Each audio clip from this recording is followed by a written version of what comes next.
Au début, j'avais pas compris que je souffrais de dépression postpartum, mais quand j'ai commencé à avoir des angoisses et le fait que je dormais pas, j'avais peur pour mon bébé. Quand il commençait à pleurer, je paniquais. Je savais pas comment me comporter. En fait, quand je voyais mon fils et qu'il prenait pas le sein parce que j'avais pas de lait, je paniquais, je pleurais tout le temps. En fait, je pleurais. Après, j'ai parlé avec mon médecin. Il m'a dit, c'est normal, ça doit être une dépression postpartum. À cette situation, je me sens paralysée et je sais pas comment, j'arrive pas à m'en sortir, j'arrive pas à réagir. Pratiquement, je me sentais vide.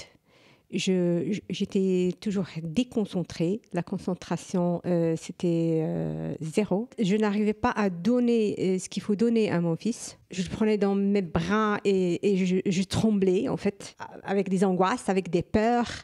Peur de lui faire mal, peur de le faire tomber. Voilà, donc je ne pouvais pas sortir avec lui, en fait.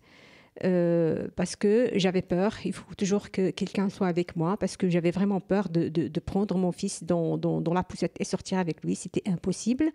Je parlais avec mon médecin traitante et il m'a conseillé de faire des séances chez un psychiatre. Elles disent que j'ai eu des traumatismes quand j'étais petite. Ma maman aussi, elle souffrait de dépression et je voyais en fait l'image de ma mère qui n'avait jamais de lait pour ses bébés, en fait, parce qu'elle faisait des dépressions. Il faut comprendre un peu comment surmonter ça. Et apparemment, le chemin il est encore un peu long. Pour avoir un peu plus de soulagement, je prends des antidépresseurs. Aujourd'hui, je ne suis pas encore capable de gérer tout ça. Je ne sais même pas c'est quoi la vraie cause de cette dépression.